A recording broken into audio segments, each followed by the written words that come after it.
Muy buenas tardes, hermanos. En esta hora vamos a tener el estudio de la segunda carta de Juan. Esta carta es una carta muy pequeña, contiene solamente 13 versículos. De hecho, es el libro más pequeño de toda la Biblia, el que tiene menos versículos de toda la Biblia. Podrías tú preguntarte, ¿vale la pena estudiar un libro tan pequeño? ¿Darle un estudio a este libro tan pequeño?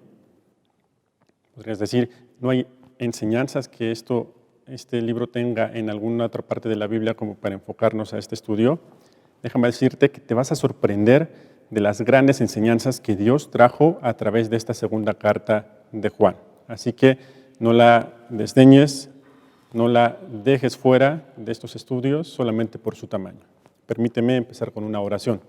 Padre Celestial, en esta hora agradecemos porque, Señor, tú eres bueno y permites que tu palabra siga siendo estudiada y siga siendo proclamada, Señor, a pesar de la situación social que estamos viviendo.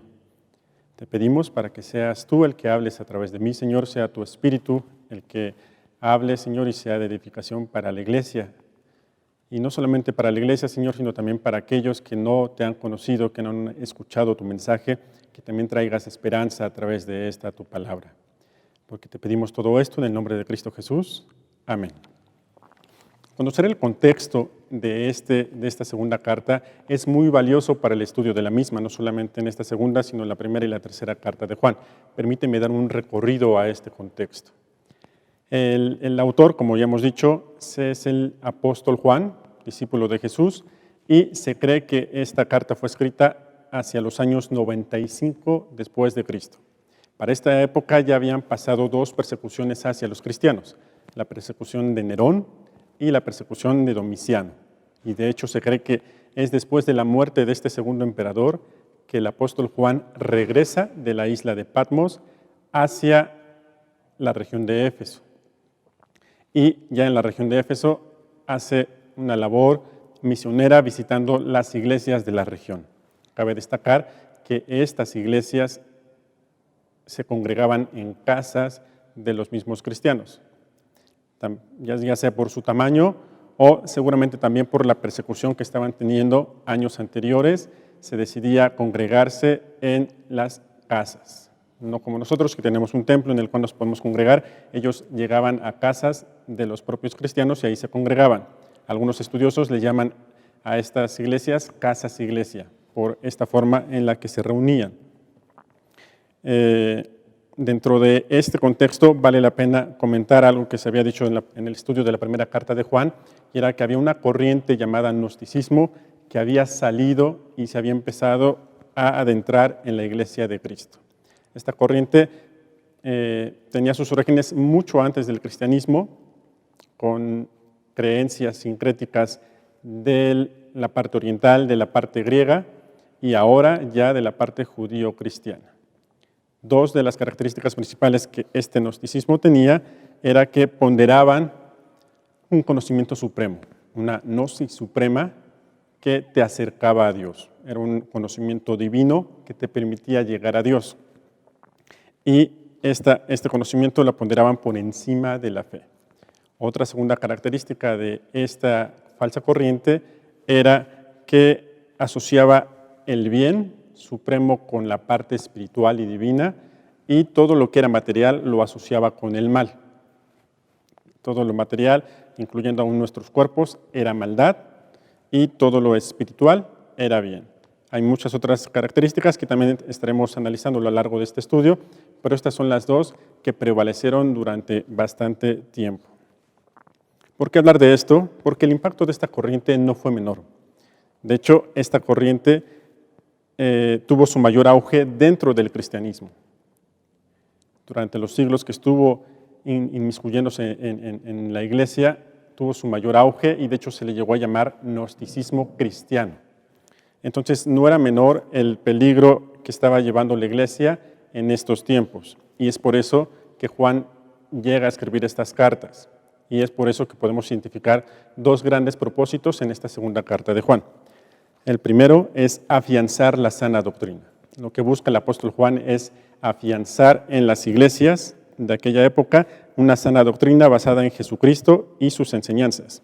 Y el segundo propósito es era advertir acerca de las falsas doctrinas que estaban saliendo del mundo hacia las iglesias. Y con este contexto ya podemos justamente entrar al estudio directo de estos versículos de la segunda carta de Juan. Cabe resaltar que justamente al hacer este estudio podemos identificar que hay dos palabras que se repiten bastante más que las demás. Estas dos palabras es amor y verdad. Se repiten cada una de ellas 5 veces. Y créeme que Juan no está desperdiciando ninguna palabra, por lo que la repetición de estas dos palabras evidencia la importancia que ellas tenían. Amor y verdad. Pero déjame decirte que tomar estas dos palabras solo como conceptos o solamente como un conjunto de principios sería muy limitado para nosotros como hijos de Dios. Nosotros, siendo hijos de Dios, sabemos que la palabra dice del amor y de la verdad que son personas. Dios mismo se está identificando con el amor y con la verdad. Primera de Juan 4:8 dice, el que no ama no ha conocido a Dios porque Dios es amor. El Evangelio de Juan, capítulo 14, versículo 6 dice, Jesús le dijo, yo soy el camino y la verdad y la vida, y nadie viene al Padre sino por mí. Dios es amor y Jesús declara que es la verdad. El amor y la verdad son personas. Es Dios y es Jesucristo. Y verlo así va a enriquecer bastante más el estudio de esta palabra. No solamente ver el amor y la verdad como un concepto, sino como una persona. A la persona de Jesucristo y a Dios mismo. El versículo 1 comienza diciendo, el anciano a la señora elegida y a sus hijos, a quienes yo amo en la verdad, y no solo yo, sino también todos los que han conocido la verdad. El apóstol Pablo se identifica como un anciano y hace referencia a una señora. Seguramente, muy probablemente, aquí se refiere a una iglesia y a sus miembros, no a una persona de carne y hueso como una señora y sus hijos, sino a una iglesia y a sus miembros. ¿Qué es lo primero que Juan identifica? Su práctica del amor. Él dice que él ama a esta iglesia y a sus miembros en la verdad. Pero ¿qué tipo de amor es el que Juan está mostrando a ellos? La traducción al griego expresa la palabra ágape. Y sabemos que ágape es una forma de amor supremo, perfecto, que Dios nos muestra. No es un amor eros, no es un amor filos, es un amor ágape que solo Dios puede mostrar. Déjame describir este amor. Dice, este amor es aquel amor que busca siempre el mayor bien para los demás, es decir, es generoso, afrontando todas las dificultades que esto pueda ocasionar, es decir, es sacrificial. Déjame repetir esto, este amor es aquel amor que busca siempre el mayor bien para los demás, siempre busca lo mejor para el prójimo, generoso, afrontando todas las dificultades que esto pueda ocasionar, es sacrificial. No importa qué tenga que pasar, yo voy a buscar el mayor bien hacia mi prójimo. Este es el amor del que está hablando Juan en este primer versículo. Dice, al que yo amo en la verdad. Y algo interesante es la segunda parte de este versículo. Dice, y no solo yo, sino también todos los que han conocido la verdad. El usar la palabra todos es algo muy interesante, pues está diciendo y asegurando que todos aquellos que han conocido a Cristo y a la verdad, aman a esta iglesia. ¿Cómo puede ser esto? Seguramente no todos los que habían conocido a Cristo sabían de esta iglesia o quizá habían conocido personalmente a los miembros de esta iglesia. Lo más seguro es que no, pero Juan sí asegura que aunque no los conozcan personalmente, existe este amor ágape hacia esta iglesia y sus miembros. Déjame decirte y expresarte una pregunta, hermano. ¿Cómo o cuánto amas tú a tus hermanos en Cristo? Ojo, no te estoy preguntando cuánto amas a tus amigos de la iglesia o cuánto amas a tus amigos cristianos. Te estoy preguntando acerca de aquel hermano o hermana, mayor, menor, niño, joven o adulto, que quizá ni siquiera conoces su nombre, que solo los ves pasar en la iglesia o sentarse junto a ti. Quizá aquella hermana mayor o hermano mayor que ves entrar lentamente a la iglesia sin saber quién es y que hay veces que no lo ves seguido, seguramente porque sus achaques le impiden venir frecuentemente a la iglesia. De ellos te estoy hablando. ¿Cuánto amas a tus hermanos en Cristo? Podrías tú responderme, oiga hermano, pero ¿cómo puedo yo amar a alguien en la iglesia si no la conozco? Esa es una respuesta equivocada. O peor aún, lo que tú me puedes decir es, Ok, hermano, sí, sí lo conozco, pero ¿sabe qué? Se ve que esa persona, ese hermano es muy payaso o es muy payasa. O podrías decirme, ¿sabe qué, hermano? Sí lo conozco, pero esa persona me hizo varias cosas que me molestaron. O podrías llegar al grado de decirme, ¿sabe qué, hermano? Sí lo conozco, pero usted no sabe cuánto daño me ha hecho ese hermano a mí, a mi vida y a mi familia. Y déjame decirte que esas respuestas también son respuestas equivocadas. Un hijo de Dios no ama a otro hijo de Dios por cómo es él o por lo que nos ha hecho o no nos ha hecho. Un hijo de Dios ama a otro hijo de Dios porque es amado. Deja explicártelo con un versículo. Primera de Juan 4:11 dice, amados, si Dios nos ha amado así, debemos también nosotros amarnos unos a otros. Es debido a que hemos recibido ese amor ágape de parte de Dios que podemos amar así a los hermanos. ¿Eres salvo? ¿Has recibido y disfrutado de la gracia de Dios? Entonces debes amar de forma ágape a tu hermano en Cristo. El amor ágape debe estar listo para actuar en cualquier momento que sea necesario. Déjame darte un ejemplo. Escuchas algún testimonio, alguna noticia de alguna iglesia hermana, alguna iglesia que está fuera de la región, y escuchas una buena noticia de ella, entonces viene un gozo. Aunque no conoces a los hermanos de ahí, aunque no conoces quizá ni siquiera el lugar donde están, te gozas por esa buena noticia. Quizá te llega a ti alguna noticia de algún misionero. Sabes que hay hermanos en África que están matando. Y cuando tú oyes esa noticia, te dueles con ellos y ni siquiera los conoces, no sabes sus nombres, pero saben que un hermano en Cristo está sufriendo por el Evangelio. Y si eres como yo, vas a tener la necesidad de dejar lo que estés haciendo y arrodillarte para orar por ellos. Ese es el amor ágape. El Hijo de Dios debe estar listo para mostrarse de forma ágape, generosa y sacrificialmente a cualquier otro hijo de Dios en todo momento. Siempre debe estar listo ese amor ágape para mostrarse. Y hablando justamente del amor, lo que dice Juan acerca de este amor es que está basado en la verdad. Podemos ver en el versículo 1 y versículo 2 cómo hay un enlazamiento del amor y la verdad. Dice a quienes yo amo en la verdad, versículo 1, no solo yo, sino todos los que han conocido la verdad. Y el versículo 2 dice, a causa de la verdad que permanece en nosotros, es un fin común de ellos, y que estará para siempre con nosotros. Juan, como decíamos, fundamenta el amor en la verdad. ¿Y quién dijimos que es la verdad? Es Cristo.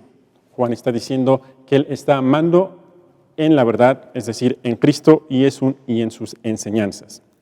Aquello que tenían en común estos hermanos era que Dios había mostrado su amor ágape a ellos.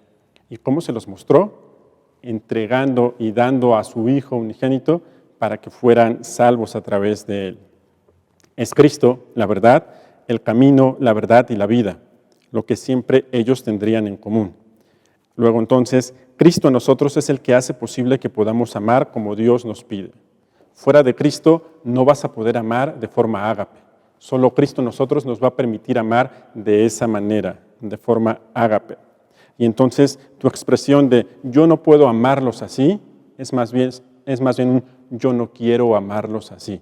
Porque si tú tienes a Cristo en tu corazón, tú puedes mostrar ese amor ágape, simplemente por la presencia de Cristo en ti. El versículo 3 cierra con esta primera sección de saludos, 3 versículos, y dice, sea con vosotros gracia, misericordia y paz, de Dios Padre y del Señor Jesucristo, Hijo del Padre, en verdad y amor. ¿Qué es la gracia? La gracia es recibir un favor de Dios que no merecemos. Somos salvos por gracia, dice Efesios 2:8, porque por gracia sois salvos. La misericordia es no recibir algo que sí merecemos recibir en consecuencia de nuestros pecados. La misericordia de Jehová es por la misericordia de Jehová que no hemos sido consumidos, dice Lamentaciones 3:22. Y finalmente, la paz que Dios ofrece es asombrosa e inigualable. Filipenses 4:7 dice, la palabra de Dios, la paz de Dios que sobrepasa todo entendimiento, guardará vuestros corazones y vuestros pensamientos en Cristo Jesús. Esa paz que hoy el mundo anhela tener, dadas las circunstancias que está teniendo, en el que la paz que Dios nos da no depende de las circunstancias, es una paz absoluta. Pero esta paz solo puede darse una vez que hemos recibido la gracia y la misericordia de Dios y de su Hijo, no antes. Esa paz llega al recibir su gracia y al recibir y experimentar su misericordia. Luego entonces vemos que estos tres atributos, estos tres dones, son solo otorgados por Dios y por su Hijo. Nadie más te puede dar gracia, te puede dar misericordia y te puede dar esta paz. Solo la encuentras en Dios y en Jesucristo. Y podemos ver cómo termina el saludo, que estos tres dones que son de Dios Padre y de Jesucristo están basados y fundamentados en el amor y en la verdad. El único lugar donde ellos pueden tener cabida es en el amor y en la verdad. Podemos identificar que estos tres primeros versículos en los que solo era un saludo, y quizá tú podrías resumir diciendo solamente hola, el apóstol Juan ha dado doctrina práctica para no desaprovechar ninguno de estos versículos que él había escrito. Identificamos que el amor y la verdad están inseparablemente entrelazados en cada una de estas enseñanzas. El amor y la verdad siempre irán juntos. Uno no es mayor que el otro y se complementan. La siguiente parte de esta carta es del versículo 4 al 6, entendiendo que del primer versículo al versículo 6, el apóstol Juan está buscando afianzar la doctrina. Entonces, esta segunda sección de estos versículos, del 4 al 6, ya el apóstol Juan enfoca justamente un mandamiento claro acerca de este fundamento. El versículo 4 dice: mucho me regocijé porque he hallado a algunos de tus hijos andando en la verdad, conforme al mandamiento que recibimos del Padre. Deja de detenerme en esta primera idea. Dice el apóstol Juan: mucho me regocijé porque he hallado a algunos de tus hijos andando en la verdad. El apóstol Juan nos deja claro que ver a otros hermanos andar fieles en el camino de Dios debe ser motivo de gran gozo. Ver a alguien, un hermano nuestro, caminar en los caminos de Dios debe ser motivo de gran gozo, no de envidia, no de comparación, de gozo. Y por el contrario, cuando un hermano se aleja del camino de Dios, empieza a desviarse, debe existir tristeza y dolor en nuestro corazón, viendo cómo un hermano está alejándose de este camino de Dios.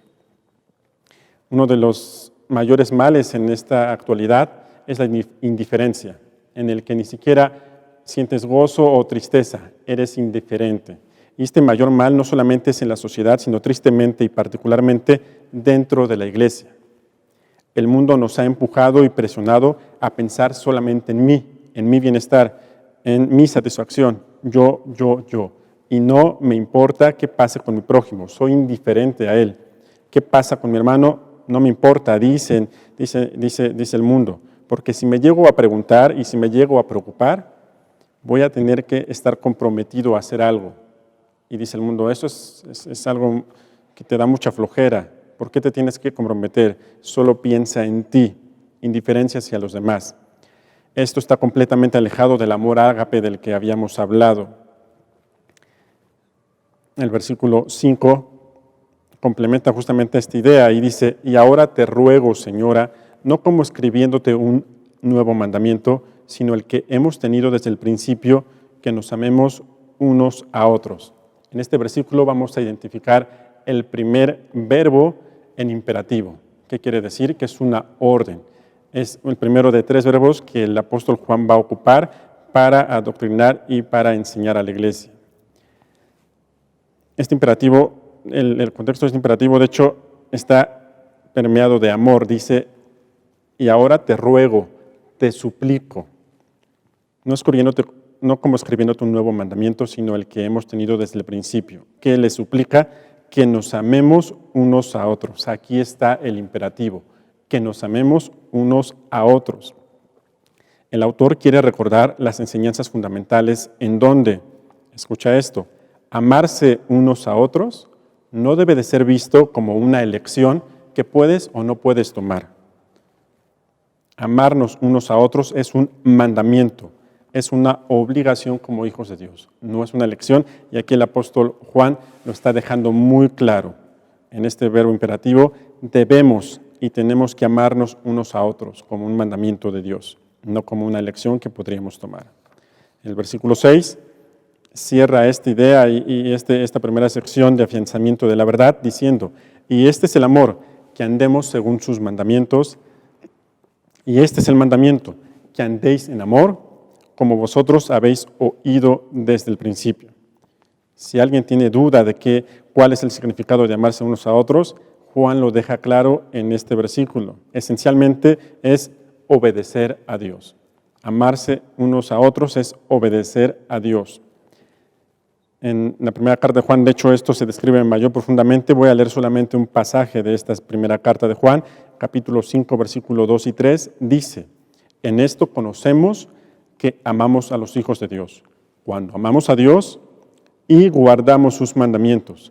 Pues este es el amor a Dios, que guardemos sus mandamientos, y sus mandamientos no son gravosos. Dice, la única forma en que conocemos que amamos a los hijos de Dios, que nos amamos entre nosotros, es cuando guardamos los mandamientos de Dios. Este es el amor, que andemos sus mandamientos. Y este es el mandamiento, que andéis en amor, como vosotros habéis oído desde el principio. Con estos 6 primeros versículos, Juan termina la primera sección de afianzamiento del fundamento, de la verdad, de la sana doctrina. ¿Y para qué? Justamente vemos al inicio del versículo 7 un conector, la palabra ¿por qué? Lo que está diciendo es, te dije todo esto durante 6 versículos por esta razón, porque muchos engañadores han salido por el mundo que no confiesan que Jesucristo ha venido en la carne. Quien esto hace es el engañador y el anticristo. Había una razón de peso para la cual el apóstol Juan había descrito toda esta verdad acerca del amor y la verdad y del cumplimiento del amor en los mandamientos de Dios y de Cristo. Es porque había, no pocas, había muchas personas saliendo y que tenían 2 características principales. La primera era que estas personas son engañadores. ¿Qué quiere decir? Que es gente mentirosa que está buscando convencer que algo que es falso es verdadero. Es alguien que a través de mentiras quiere engañarte para hacerte pensar que algo que es falso es verdadero. Y la segunda característica es que estas personas son anticristos, gente en oposición a Cristo y las enseñanzas que Él trajo. El gran peligro justamente de esta situación es que estas personas no solo se conforman con levantarse y estar en oposición a Cristo, yo estoy contra Cristo, sino lo que quieren es ir y atraer y engañar a otras personas para que sigan sus falsas enseñanzas. Este era el gran peligro que estaba advirtiendo el apóstol Juan hacia esta pequeña iglesia. Las siguientes 2 secciones las vamos a dividir en pares y es donde vamos a encontrar los otros 2 verbos imperativos. El versículo 8 y el versículo 9 dice, mirad por vosotros mismos para que no perdáis el fruto de vuestro trabajo, sino que recibáis galardón completo.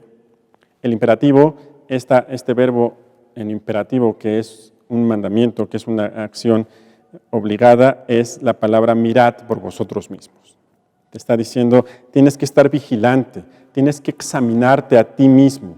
No sea que estos falsos maestros vengan y te quiten ese fruto y ese galardón que ya habías ganado en esta obra del Evangelio. Estos hermanos y el apóstol Juan habían trabajado, habían sembrado la palabra en esta región y estos falsos maestros podían traer el peligro de que ese fruto se viniera abajo.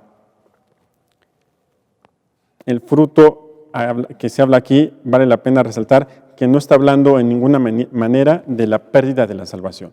Aquí Juan no está mencionando que la salvación se pueda o no perder, está hablando de frutos y de galardones, no de la salvación. Y como decíamos, el 9 lo complementa. Dice, cualquiera que se extravía y no persevera en la doctrina de Cristo, no tiene a Dios. El que persevera en la doctrina de Cristo, este sí tiene al Padre y al Hijo. Hay versiones que traducen también la palabra perseverancia como permanencia, el que permanece en Dios, el que persevera en Dios. Este sí tiene, el que persevera en Cristo, este sí tiene a Dios. Perseverar, permanecer en las enseñanzas de Cristo quiere decir que estás siendo obediente a las mismas. No solamente que te las memorices o que las tengas ahí guardadas. El perseverar en la doctrina de Cristo es ser obedientes a sus mandamientos, como lo habíamos visto ya en versículos anteriores. Y esta permanencia y esta perseverancia en estos mandamientos, en esta enseñanza, es una evidencia irrefutable de que eres un hijo de Dios. La perseverancia y la permanencia en las enseñanzas de Dios es una evidencia irrefutable de que eres un hijo de Dios. Hermano, pero no soy perfecto. Sí, déjame decirte que quizá puedas tropezar, quizá te puedan distraer, pero ¿sabes qué? Te levantas, reaccionas, corriges y regresas al camino para que sigas perseverando. Si eres un hijo de Dios, el Espíritu Santo te va a hacer incomodar en aquello que está alejado de la verdad. Cuando escuches algo que esté fuera de la verdad de Dios, te va a incomodar. Cuando escuches una falsa doctrina, si eres hijo de Dios, el Espíritu te va a incomodar. Cuando el mundo te empiece a jalar para disfrutar malas prácticas llamadas pecado, el Espíritu de Dios te va a incomodar. ¿Por qué? Porque eres un hijo de Dios. Esta es la evidencia de que eres un hijo de Dios cuando perseveras en Cristo. Una relación personal con Dios solo puede ser a través de su Hijo Jesucristo. Entonces, si niegas al Hijo, niegas también al Padre. Y esta relación personal a través de su Hijo es continua e intermitente. Si eres salvo, permaneces. Si no eres salvo, no permaneces. John Stott habla acerca de este pasaje y comenta: hoy muchos quieren tener a Dios, pero sin Cristo. Dicen que creen en Dios, pero no ven la necesidad de Jesús, de creer en Jesucristo y de obedecerlo. Hay muchos que quieren poner otras religiones al nivel de la religión cristiana, la religión que cree en Cristo, como caminos optativos a Dios. Y eso es un error completo. ¿Sí? ¿Te ha sonado familiar esto? El versículo 10 y 11 termina con el tercer imperativo. Déjame leértelos. Dice: si alguno viene a vosotros y no trae esta doctrina, no lo recibáis en casa ni le digáis bienvenido, porque el que le dice bienvenido participa en sus malas obras. ¿Dónde está el imperativo? Tercer imperativo: no lo recibáis en casa. Déjame hablarte un poco del contexto para aplicar adecuadamente esta enseñanza.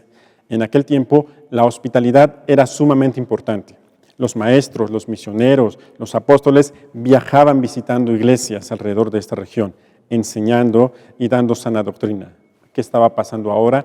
Esos falsos profetas, esos engañadores, estaban tomando las mismas costumbres para lograr confundirse con maestros de sana doctrina y conseguir una entrada a la iglesia, un estrado, un foro en el que pudieran proclamar sus falsas doctrinas y sus engaños a cada una de las congregaciones a las que visitaban. Entonces, al engañar a estas iglesias, podían conseguir también alojamiento y posiblemente apoyo financiero, como era costumbre de las iglesias, hacia los maestros de sana doctrina. Luego entonces el apóstol Juan está diciendo a la iglesia: no los dejes entrar a tu iglesia para predicar, para enseñar engaños, y mucho menos les ayudes financieramente o materialmente con alojamiento, con apoyo financiero. Si tú le dices bienvenido a estos falsos maestros, le estás dando autenticidad y autoridad delante de la congregación. Si tú deseas bendición para ellos, estás deseando que su ministerio de herejías prospere. Por eso dicen: no lo hagas. Estas malas obras estaban llevando a las almas a la ruina eterna. Ojo, este versículo no está señalando que tenemos que tener un odio intolerable contra aquellos falsos maestros. Solo pide que no apoyemos a los esfuerzos de las personas que activamente promuevan creencias falsas y dañinas. El no dejarlos entrar a la iglesia es para que no enseñen falsas doctrinas. Pero muchos de esta gente que ha sido engañada con falsa doctrina necesita en la iglesia conocer la verdad. Por eso es que no nos está pidiendo odiarlas o vengarnos de ellas. Dice Alan Brook: no debemos aprobar lo que hacen ni animarlos, hablando de los falsos profetas, pero sí debemos mostrar preocupación por su relación personal con Cristo. Y complementa Berkeley, dice: nunca vamos a estar libres de la obligación hacia con los falsos profetas de tratar de conducirlos a la verdad. Con este versículo se termina la segunda sección de esta carta, que decíamos que era una advertencia que el apóstol Juan estaba dando. Los primeros 6 versículos afianzaba la doctrina. Los siguientes versículos del 7 al 11 lo que busca es advertir acerca de estos falsos maestros. Los últimos 2 versículos de esta carta, la despedida 12 y 13, dice: tengo muchas cosas que escribiros, pero no he querido hacerlo por medio de papel y tinta, pues espero ir a vosotros y hablar cara a cara para que nuestro gozo sea cumplido. Los hijos de tu hermana la elegida te saludan. Amén. Habíamos comentado que esta carta es la carta más pequeña, solo 13 versículos. Aquí el apóstol Juan está diciendo y explicando un poco la razón de por qué es tan corta, por qué él esperaba ir a ellos, esperaba hablarles cara a cara estas verdades espirituales. Y es por eso que Dios fue el que le dirigió a escribir solamente estos 13 versículos. No fue él, fue Dios, y vemos que el tamaño no importó para las verdades trascendentes e importantes que el apóstol Juan estaba diciendo. Y me podrías decir, ok, sí son verdades muy importantes, pero ¿qué tiene que ver conmigo? Hemos visto varias aplicaciones prácticas a tu vida a lo largo de estos versículos. Y para entrar en las conclusiones, quizá valdrá la pena expresar esta pregunta. Hermano, ¿cómo llegamos hasta este punto? ¿Cómo Juan o por qué Juan tiene que llegar a tener que expresar estas enseñanzas? La realidad en aquel momento era gente negando a Jesucristo y su encarnación. Y mucha de esa gente había salido de dentro de las iglesias que los mismos discípulos habían fundado. ¿Cómo es que llegamos hasta aquí? ¿Se acuerdan que al principio hablamos de la corriente del gnosticismo? Esta corriente fue sutil y se dejó evolucionar en mayor o mayor medida, siendo abrazado por algunos sectores de la iglesia en aquel entonces. ¿Pero por qué? Hemos visto que es herejía completa. ¿Por qué se le pudo abrazar? Déjame decirte que el enemigo es muy astuto y al igual que sus emisarios, nunca van a actuar de forma premeditada. Si el gnosticismo en su primer día o en el debut en la iglesia se hubiera levantado y hubiera dicho, yo no creo en Jesús, Jesús no fue hecho carne, ese primer día la iglesia hubiera tomado la decisión y más tarde que nunca los hubieran echado sus herejías. Pero ese primer día no empezó así. Como decíamos, esta corriente fue muy sutil. Empezó con pensamientos acerca de un conocimiento supremo que te acercaba a Dios, que te llevaba a Dios. Podrías decir, ok, este pensamiento no se oye tan alejado de lo que estamos viendo, es algo que te acerca a Dios, es algo espiritual, es algo divino. Ok, mantengámoslo ahí, no nos está haciendo daño aparentemente. ¿Qué pasó después? Esta corriente fue evolucionando, empezó a tomar corrientes judaizantes. ¿Sabes qué? Necesitas tomar también acciones para apoyar la salvación. Fábulas judaizantes, lo empezamos a ver en las cartas de Pablo, cómo ataca todo esto. En este momento, muchos estudiosos dicen que todavía el error era sin provecho. Todavía no estaba abiertamente opuesto a la fe ni a Jesucristo. Y luego entonces no se había declarado como herejía, simplemente era alguna desviación y la dejaban ahí. Finalmente, esta corriente empezó a mezclar creencias paganas para atraer a gentiles. Y en el peor de sus descaros, empieza a decir, ¿sabes qué? Ya no necesitas la ley, no necesitas ninguna buena obra. Es más, puedes vivir en libertinaje, porque lo más importante es tu conocimiento supremo que te lleva a Dios. Es más, ¿sabes qué? Ni siquiera necesitas de Cristo para llegar a Dios. El conocimiento supremo te va a llevar a Dios. Y es más, déjame, y así nos decían los falsos profetas, déjanos decirte esto, Jesús no es el Hijo de Dios, Jesús no es Cristo. Y eso lo refutaban diciendo que la carne en la carne y en lo material está la maldad. Entonces, el Hijo de Dios no puede tener contacto con la maldad. Por eso él no pudo haber estado en Jesús como un hombre. Y entonces terminaron engañando durante 2 siglos. Esta corriente supo esperar 2 siglos completos para engañar a la iglesia. Es hasta el año 180 después de Cristo que la declaran una doctrina hereje y la expulsan completamente de la iglesia. 180 después de Cristo. Y déjame decirte que durante todos estos años hubo santos hombres de Dios predicando contra estas desviaciones de la doctrina, desde el principio. Lo vemos en todas las cartas y en todo el Nuevo Testamento, hablando contra ellos. Pero no todos oyeron, no todos hicieron caso a estas cartas que se escribían. ¿Cómo lo sabe, hermano? Los frutos gritaron más que las palabras. Había evidencia de cómo se estaban corrompiendo muchos hacia estas falsas profecías, falsas enseñanzas, a pesar de recibir enseñanza sana. En resumen, se diluyó la verdad, se diluyó el evangelio y abrazaron estos pensamientos y estos pensamientos que al principio parecían inofensivos, no nos hacen daño, pero su fin siempre fue fin de muerte. ¿Te suena familiar en la actualidad? ¿Estás viendo qué tan actual puede ser esta segunda carta de Pablo? ¿Quieres saber cuál es el mensaje actual de esta segunda carta de Pablo? Hoy, la advertencia del versículo 7 acerca de los falsos profetas y falsos maestros anticristos parece retumbar en nuestras cabezas. Y si no, debería de retumbar en nuestras cabezas como hijos de Dios, porque enfrentamos el día de hoy un sinfín de falsas doctrinas, algunas que parecen inofensivas, otras que sabiendo y viendo que son malas, parecen tan atractivas que hasta decides correr el riesgo de probarlas.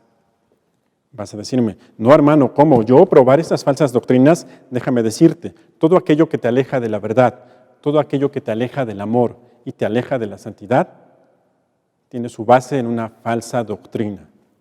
¿Te has alejado del amor? ¿Te has alejado de la verdad? ¿Te has alejado de esa vida en santidad? Has probado.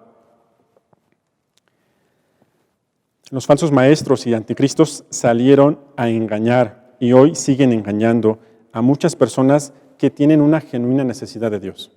Lamentablemente, porque estas personas no han encontrado a ningún otro lugar alguien que les hable realmente de la verdad de Dios. ¿Por qué? Porque en muchas ocasiones la iglesia de Dios, la iglesia de Cristo, está callada, hablando solamente para adentro. Y no solo eso, los falsos maestros quieren reeducar a la iglesia de Cristo, quieren desviarla de sus fundamentos, que es Cristo. Y lo hemos visto tristemente en muchas iglesias, en muchas denominaciones que se han desviado a falsas doctrinas. Es real y está pasando. Oiga, hermano, pero en mi iglesia hay sana doctrina, gracias a Dios. Pero también en aquel tiempo había sana doctrina. De hecho, las cartas que hoy leemos eran entregadas de primera mano por los apóstoles. ¿Qué mayor sana doctrina que esa? Pero hoy, al igual que en aquel tiempo, no todos los que van a la iglesia, no todos los que oyen esa sana doctrina la están practicando. Y más bien, aunque la escuchan, se están dejando más enseñar por lo que el mundo dice que por lo que creen acerca de Dios y Cristo. Y aquí es donde las iglesias empiezan a contaminar, a debilitar. Hermano, ¿qué corriente falsa estás dejando entrar en tu vida? Estás dejando entrar en tu familia y en tu iglesia. Recuerda ese segundo imperativo, decía el apóstol Juan, mirad por vosotros mismos, examínate. ¿Qué es lo que estás dejando entrar en ti, en tu familia y en tu iglesia que vaya alejado del fundamento de Cristo? Nuevamente, hermano, ¿cómo cree? Déjame decirte, como se decía arriba, los frutos están gritando más que las palabras, no importa cuánto digas, sino lo que estés haciendo en evidencia de que sigues un fundamento correcto o un fundamento falso. Salió una nueva moda, hay una nueva investigación social, hay tendencias que el mundo nos está ofreciendo. Cuando todo esto empieza a contraponerse con el fundamento de Dios que es Cristo, por muy pequeño que sea la desviación, oye, solo cambia en esto, ten mucho cuidado, porque esa es una falsa doctrina que sutilmente se quiere meter dentro de la iglesia. Dada esta decadencia que acabamos de decir, hoy en día nuestro deber es duplicar nuestro esfuerzo para afianzar el fundamento que es Cristo. Tenemos que, como padres, como madres, como maestros, como hermanos mayores, tenemos que duplicar nuestra labor para afianzar el único fundamento que es Cristo. Pero lamentablemente lo que se ve es todo lo contrario. No se está duplicando, se está minimizando y cada vez es menor el trabajo y la labor de afianzarlos en Cristo y en el fundamento. ¿Cuáles son las razones? Hermano, no tengo tiempo. Hermano, estoy muy cansado. Hermano, yo también necesito mi espacio. ¿Y qué pasa? Los dejas solos en la tele, no sabes qué ves, hermanos, ven caricaturas, ¿Ya te diste cuenta qué tipo de caricaturas están pasando hoy en la tele? Nos dejas navegar por internet sin vigilancia y no sabes de qué se están alimentando. Les compras celular o les permites tener celulares que los distraigan para que no te molesten. Dale el celular y así se mantiene un poco quieto, cuando tu deber es ocupar ese tiempo para afianzarlos en la verdad. ¿Qué está pasando? ¿Recuerdas lo que decía el apóstol Juan justamente en el versículo 10? No los recibáis en casa. Hoy no necesitas abrir la puerta. Hoy los falsos maestros están entrando por tu celular, por tu tele, por tu computadora. Y dice el apóstol Juan, no los recibas para que te enseñen. No estamos teniendo claro quiénes somos y qué espera Dios de nosotros como hijos de Dios. Estás perdiendo tu identidad. ¿Quién eres y qué espera Dios de ti? Estamos dejando que los falsos maestros nos eduquen a nosotros, a nuestros hijos, a nuestras familias y por ende a nuestra iglesia. Y aunado a esto, en lugar de reproducirnos compartiendo el Evangelio de Cristo, nos quedamos callados. No salimos a evangelizar. Déjame decirte que no necesitas salir de tu casa para compartir el Evangelio.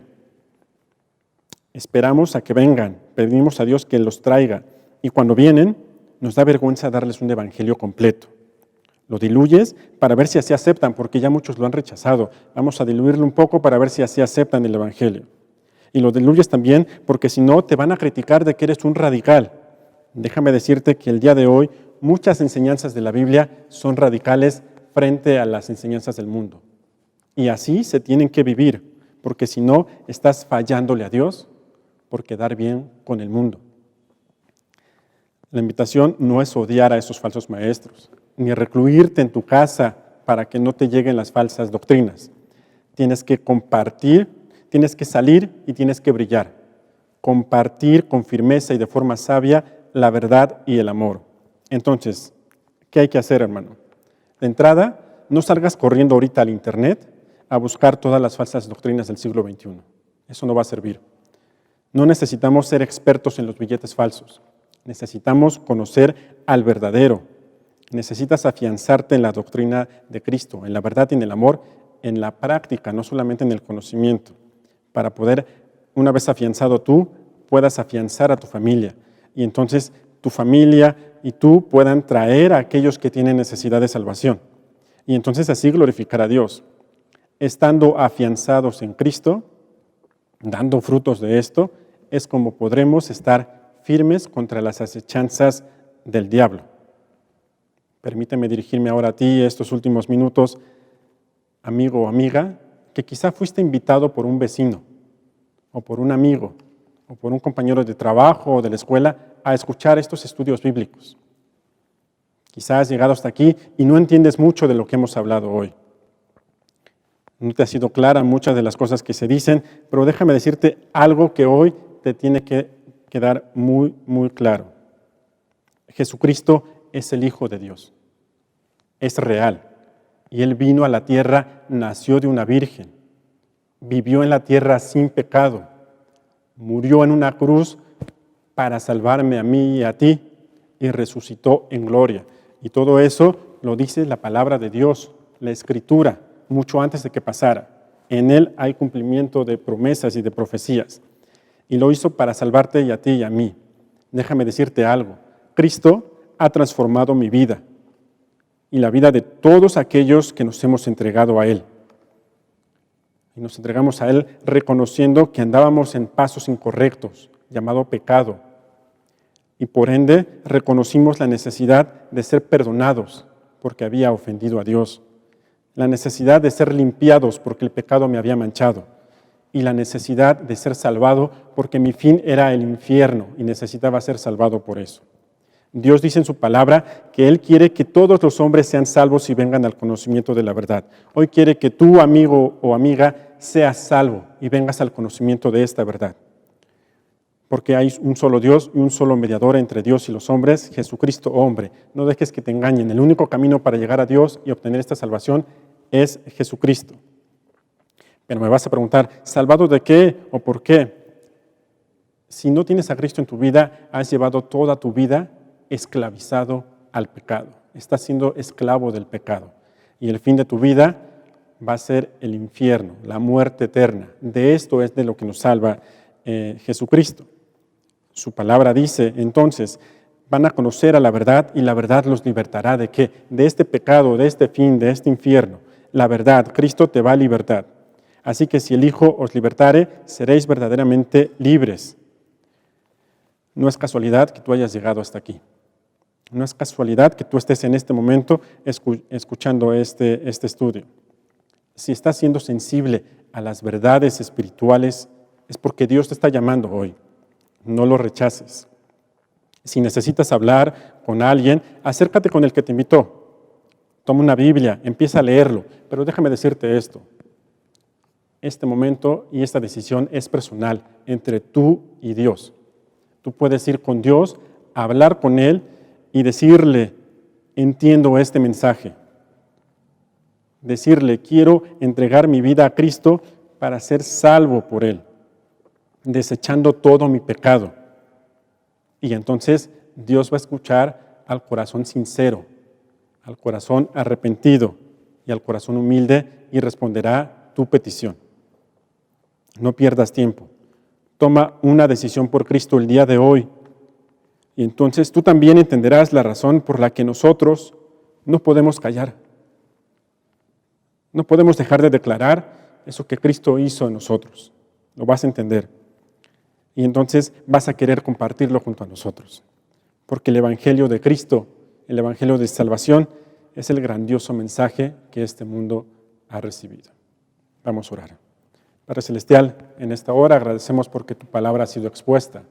Ruego para que sea ella la que haga mella en nuestros corazones y nos lleve no solamente a reflexionar, nos lleve a poner en práctica esas enseñanzas.